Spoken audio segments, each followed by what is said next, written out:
ರೋಣ ಮತಕ್ಷೇತ್ರದ ಹಿರಿಯ ಶಾಸಕರಾಗಿರುವಂತಹ ಜಿ.ಎಸ್. ಪಾಟೀಲ್ ಅವರಿಗೆ ಮಂತ್ರಿ ಸ್ಥಾನವನ್ನು ನೀಡಬೇಕು ಅನ್ನುವಂತಹ ಹಿನ್ನೆಲೆಯಲ್ಲಿ ಇವತ್ತು ರೋಣ ಕ್ಷೇತ್ರದಿಂದ ಸಾವಿರಾರು ಸಂಖ್ಯೆಯಲ್ಲಿ ಅವರ ಅಭಿಮಾನಿಗಳು ಕಾರ್ಯಕರ್ತರು ತುಮಕೂರಿನ ಸಿದ್ಧಗಂಗಾ ಮಠಕ್ಕೆ ಆಗಮಿಸಿದ್ದಾರೆ.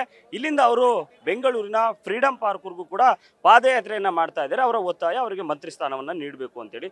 ಸದ್ಯ ನಮ್ಮ ಜೊತೆ ರೋಣ ಕ್ಷೇತ್ರದ ಶಾಸಕರಾಗಿರುವಂತಹ ಜಿ.ಎಸ್. ಪಾಟೀಲ್ ಅವರ ಮಗ ಮಿಥುನ್ ಪಾಟೀಲ್ ಅವರು ಇದ್ದಾರೆ. ಅವ್ರನ್ನ ಮಾತಾಡ್ಸ ಹೋಗ್ತೀನಿ. ಸರ್, ಎಲ್ಲೆಲ್ಲಿಂದ ಕಾರ್ಯಕರ್ತರು ಅಭಿಮಾನಿಗಳು ಈ ಒಂದು ಪಾದಯಾತ್ರೆಗೆ ಬಂದಿದ್ದಾರೆ ಸರ್? ಅವ್ರ ಒತ್ತಾಯ ಏನು? ನಮ್ಮ ಕಾರ್ಯಕರ್ತರು ಎಲ್ಲ ನಮ್ಮ ಗದಗ ಜಿಲ್ಲೆಯಿಂದ, ಬರೀ ರೋಣ ಮತಕ್ಷೇತ್ರ ಅಷ್ಟಲ್ಲ, ಗದಗ ಜಿಲ್ಲೆಯಿಂದ ಎಲ್ಲಲ್ಲಿ ಕೂಡ ಇವತ್ತು ಬೇರೆ ಜಿಲ್ಲೆಯಿಂದ ಕೂಡ ಇವತ್ತು ಕಾರ್ಯಕರ್ತರು ಇವತ್ತು ಅಭಿಮಾನಿಗಳು ಆಗಮಿಸಿದ್ದಾರೆ. ಏನು ಒತ್ತಾಯ ಸರ್? ಈಗ ಎಲ್ಲರೂ ಒತ್ತಾಯ ಇರುವಂಥದ್ದು ಹಿರಿಯ ಶಾಸಕರಿದ್ದಾರೆ, ಅವರಿಗೆ ಮಂತ್ರಿ ಸ್ಥಾನ ಕೊಡಬೇಕು ಅನ್ನುವಂಥದ್ದು. ಯಾವ ಖಾತೆ ಏನಾದರೂ ಇದೆಯಾ, ಹೇಗೆ ಅಂತ? ಯಾವ ಖಾತೆ ಏನಂತಿಲ್ಲ, ಅವರು ಒಬ್ಬರ ಹಿರಿಯ ಶಾಸಕರು ಅನುಭವ ಇದ್ದಾರೆ. ಅದನ್ನೇ ಅವ್ರಿಗೆಲ್ಲ ಹೈಕಮಾಂಡ್ ಅವ್ರಿಗೆಲ್ಲರೂ ಗೊತ್ತಿದೆ. ಅವ್ರಿಗೆ ಯಾವುದು ಖಾತೆ ಕೊಟ್ಟರು ಕೂಡ ನಿಭಾಯಿಸ್ತಕ್ಕಂಥ ಒಂದು ಶಕ್ತಿ ಇದೆ ಅಂತಕ್ಕಂಥ ಸಾಮರ್ಥ್ಯ ಇರ್ತಕ್ಕಂಥ ಒಬ್ಬ ನಾಯಕರಿದ್ದಾರೆ. ಅವ್ರಿಗೆ ಮೊದಲಕ್ಕೆ ಗೌರವ ಸಚಿವ ಸ್ಥಾನ ಸಿಕ್ಕರೆ ಅದು ಖಂಡಿತವಾಗಿ ಅವರು ನಿಭಾಯಿಸ್ತಾರೆ ಅಂತಕ್ಕಂಥದ್ದು ವಿಶ್ವಾಸ ಇದೆ. ಇಲ್ಲಿಂದ ನೇರವಾಗಿ ಬೆಂಗಳೂರಿಗೆ ಹೋಗ್ತೀರಾ ಅಥವಾ ನಾಳೆ ಏನಾದರೂ ಎಲ್ಲಾದರೂ ತಂಗಿ ಅಥವಾ ಅಲ್ಲಿ ಉಳ್ಕೊಂಡು ಅಲ್ಲಿಂದ ಶುರು ಮಾಡ್ತೀರಾ? ಹೇಗೆ ಪ್ಲಾನ್ ಮಾಡಿದ್ದೀರಾ ಸರ್ ಪಾದಯಾತ್ರೆ? ಇವತ್ತು ಸಿದ್ಧಗಂಗಾ ಮಠದಿಂದ ನೆಲಮಂಗಲದವರೆಗೂ ಕೂಡ ಪಾದಯಾತ್ರೆ ಹಮ್ಮಿಕೊಂಡಿದ್ದಾರೆ. ನಾಳೆ ನೆಲಮಂಗಲದಿಂದ ಫ್ರೀಡಂ ಪಾರ್ಕ್ವರೆಗೂ ಪಾದಯಾತ್ರೆ ಇದೆ. ಅಲ್ಲೇನಾದರೂ ಸಭೆ ಮಾಡುವಂಥದ್ದು ಅಥವಾ ರಾಜ್ಯ ನಾಯಕರನ್ನ ಭೇಟಿ ಮಾಡುವಂಥದ್ದು, KPCC ಅಧ್ಯಕ್ಷರು, ಮುಖ್ಯಮಂತ್ರಿಗಳು, ಈ ರೀತಿಯಾದಂಥ ಏನಾದರೂ ಕಾರ್ಯಕ್ರಮಗಳು ಇದಾವೆ?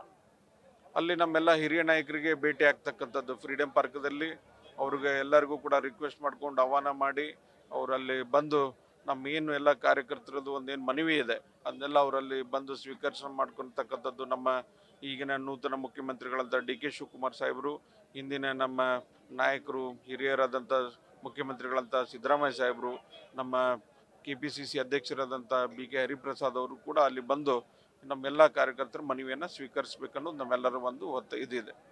ಎಲ್ಲಿಂದ ಅಭಿಮಾನಿಗಳು ಸರ್? ಎಲ್ಲ ರೋಣ ಕ್ಷೇತ್ರದ ಎಲ್ಲ ಭಾಗಗಳಿಂದ ಬಂದಿದ್ದಾರಾ, ಹೇಗೆ? ಅದು ಎಲ್ಲ ಭಾಗದಿಂದ, ಇವತ್ತು ಗದಗ ಜಿಲ್ಲೆಯಿಂದ ಎಲ್ಲ ಭಾಗದಿಂದನೂ ಕೂಡ ಬಂದಿದ್ದಾರೆ.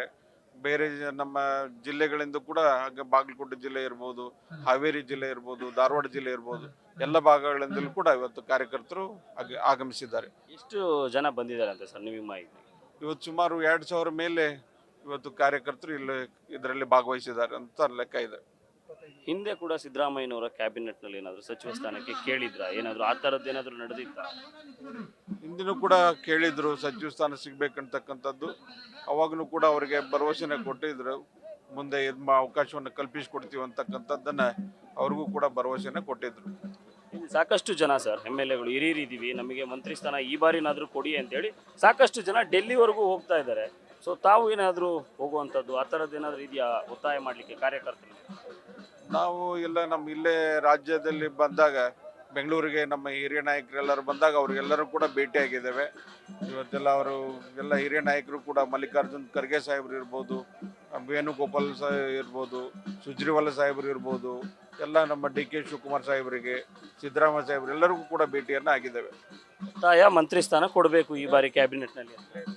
ಹೌದು, ಈ ಇದರಲ್ಲಿ ಅವರಿಗೆ ಮಂತ್ರಿ ಸ್ಥಾನ ಸಿಗ್ಬೇಕು ಅನ್ನೋದು ಎಲ್ಲ ನಮ್ಮ ಕಾರ್ಯಕರ್ತರು, ಎಲ್ಲ ಅಭಿಮಾನಿಗಳದ್ದು ಒತ್ತಾಯ ಇದೆ. ಇದಿಷ್ಟು ಮಿಥುನ್ ಪಾಟೀಲ್ ಅವರ ಮಾತು. ಕಾರ್ಯಕರ್ತರ ಒತ್ತಾಯ ಏನು ಅಂತಂದ್ರೆ ಈ ಬಾರಿ ಮಂತ್ರಿ ಸ್ಥಾನವನ್ನ ನೀಡಲೇಬೇಕು ಅನ್ನುವಂಥದ್ದು ಅವರ ಒತ್ತಾಯ ಆಗಿರುವಂಥದ್ದು. ಹಾಗಾಗಿ ಇವತ್ತು ಸಿದ್ಧಗಂಗಾ ಮಠದಿಂದ ಬೆಂಗಳೂರಿನ ಫ್ರೀಡಂ ಪಾರ್ಕ್ವರೆಗೂ ಕೂಡ ಈ ಒಂದು ಪಾದಯಾತ್ರೆಯನ್ನ ಶುರು ಮಾಡಿರುವಂಥದ್ದು. ಮಧು ಇಂಗಳದಾಳ್, ನ್ಯೂಸ್ ಫಸ್ಟ್, ತುಮಕೂರು.